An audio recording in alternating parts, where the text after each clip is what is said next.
Sebenarnya saya sudah curiga dari awal saya datang. Paman dan bibi saya tuh seperti kayak menyembunyikan sesuatu. Tapi waktu itu saya belum punya bukti apa-apa. Jadi saya simpan sendiri kecurigaan itu. Mbak Lala, pada saat itu kecurigaan seperti apa yang Mbak Lala rasakan? Mereka tuh seperti yang terlalu dibuat-buat, Mbak. Dan setiap saya tanya soal Mbak Ratmi, pembantu lama yang jagain saya sejak kecil, jawabannya mengambang. Seperti ada kecurigaan yang tidak jujur dari mereka. Dan itu yang membuat kamu menjadi semakin curiga dengan mereka? Iya, Mbak. Ditambah lagi, saya nemu mereka berdua lagi ngerapihin kamar mendiang orang tua saya. Tapi bukan buat untuk dibersihkan ya. Mereka niat mau jadikan kamar itu gudang, tempat menyimpan barang-barang tidak penting. Kok bisa begitu sih? Ya kamu sebagai anak pasti nggak terima dong Mbak, pasti marah kan? Iya jelas Mbak, saya benar-benar nggak terima. Itu kamar terakhir orang tua saya. Tempat penuh kenangan. Mereka meninggal di sana. Kok bisa-bisanya dijadikan tempat buat buang barang? Dan setelah itu Mbak, apa yang kamu lakukan? Saya bilang sama mereka, selama saya masih di rumah ini, gak akan ada satu orang pun yang bisa sentuh kamar itu tanpa seizin saya.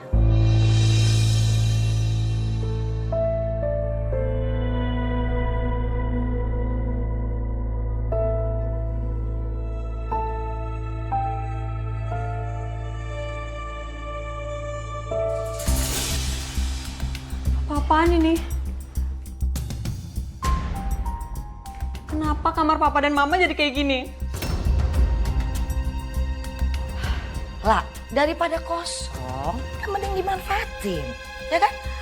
Lagi pula kan sekarang ruangannya fungsinya jadi beda. Pokoknya balikin ke bentuk semula. Aku nggak mau kamar ini, kamar papa dan mama dijadiin gudang kayak gini.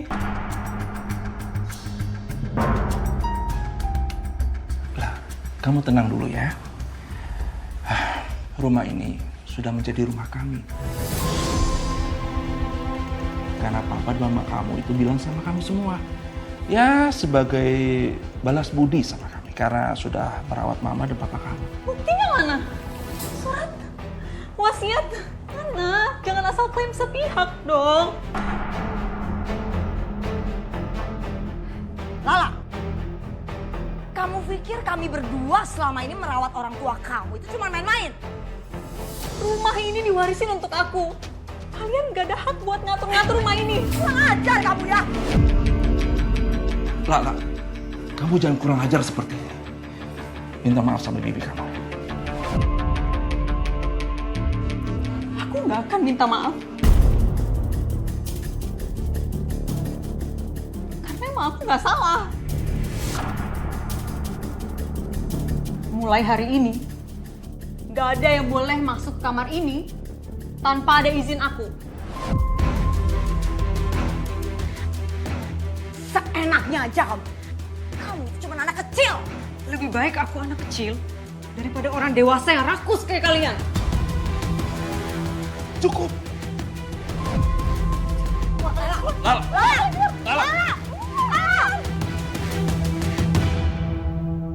Jadi benar dong Mbak Lala. Mereka berniat mengubah kamar mendiang orang tua kamu menjadi gudang. Tapi saya langsung larang.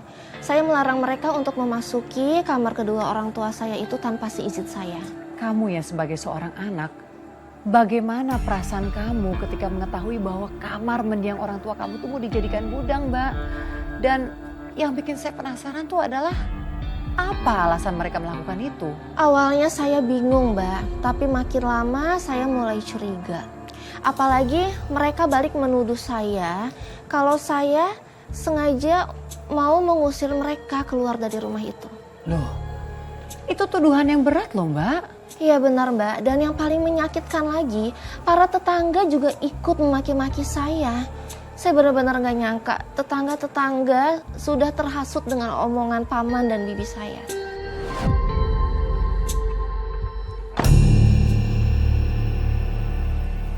Gak nyangka ya, kamu berani-beraninya usir sama paman bibi kamu sendiri.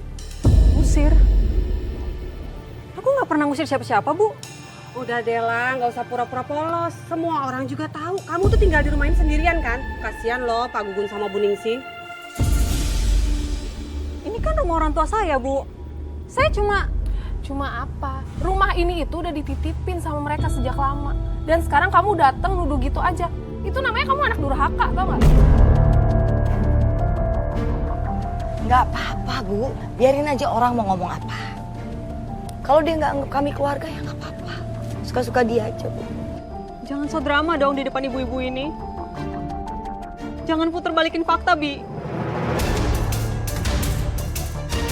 Justru di sini aku yang difitnah. Kamu jangan kurang ajar ya. Selama ini itu bibi kamu yang udah ngerawat rumah ini sama orang tua kamu. Kamu mau jadi anak yang gak tahu diri, iya?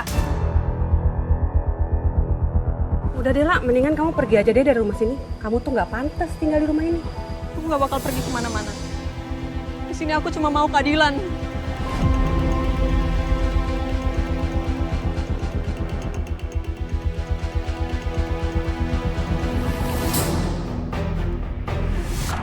Saya sebenarnya nggak nyangka kalau Lala sekejam ini.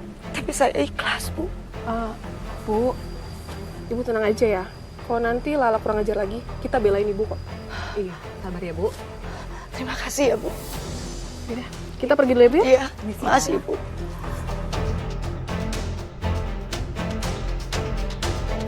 Awalnya cuma perasaan gak enak aja mbak.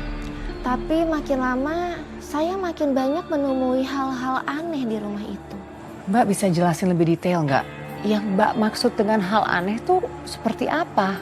Waktu itu saya lagi beres-beres rumah. Gak sengaja saya senggol vas bunga yang berisi air. Airnya itu jatuh ke karpet. Waktu saya angkat karpetnya, saya kaget mbak. Kenapa kamu kaget? Apa yang kamu temukan di bawah karpet itu?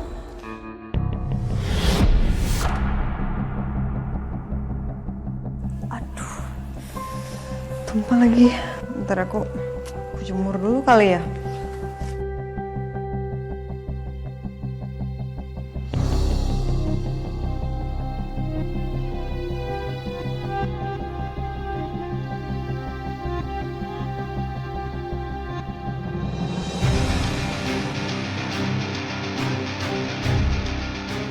Kok warna ubinya beda ya?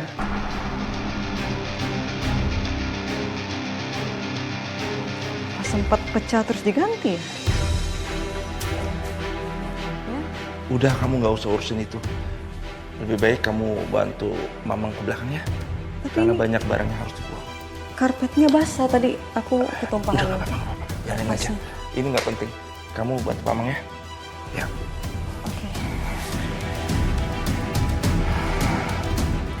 Waktu itu pikiran saya sebenarnya tidak sepenuhnya di situ mbak. Tapi ada satu pertanyaan yang terus mengganggu pikiran saya. Apa yang sebenarnya disembunyikan di bawah ubin itu? Dan kenapa tiba-tiba Mang Gugun datang pas banget di saat saya mau menyentuh ubin itu mbak? Apakah Mbak merasa bahwa paman Mbak itu memantau gerak-gerik Mbak pada saat itu? Awalnya sih saya pikir belum yakin ya mbak. Tapi setelah saya pikir-pikir lagi, sepertinya iya. Dia seperti tahu kalau saya akan menemukan sesuatu di bawah ubin itu. Dan pada saat itu apakah Mbak sudah mulai curiga? Atau masih berpikiran positif? Awalnya saya pikir itu cuma kebetulan, Mbak.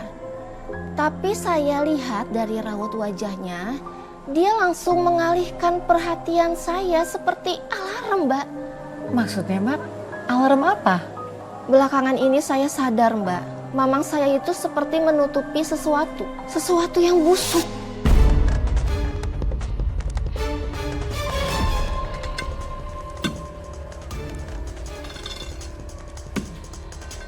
Siapa itu?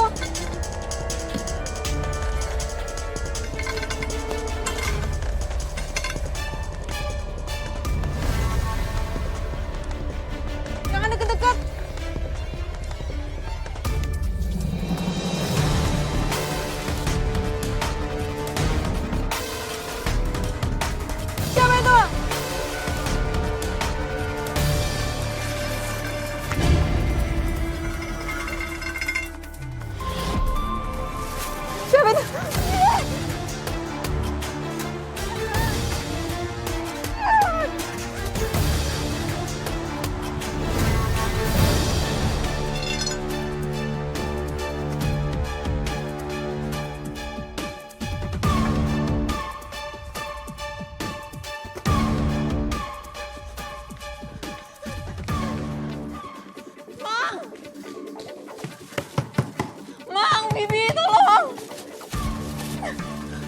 Ada apa, La?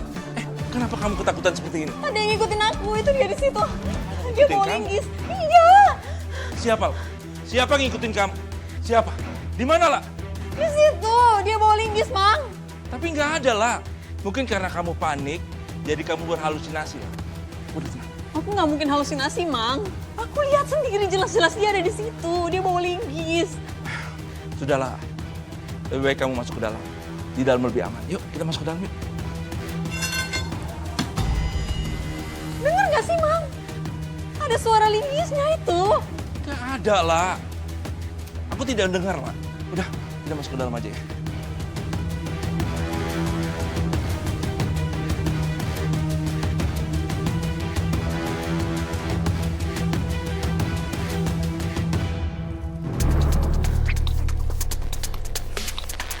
Lala, ngapain kamu keluar malam-malam?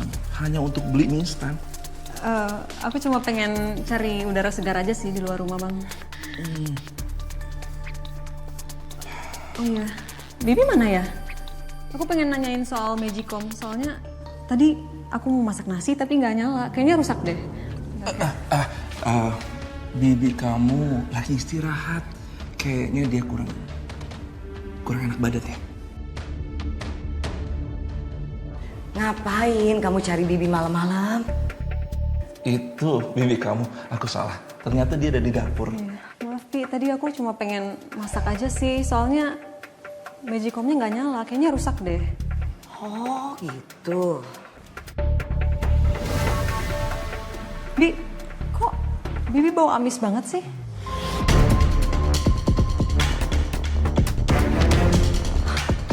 Bu Amis, ya iyalah. Kan Bibi habis dari dapur. Masa lupa sama aroma dapur?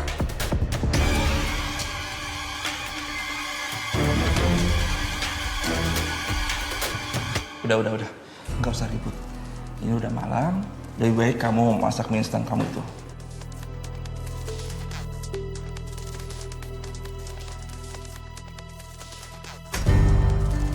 Hati-hatilah lah.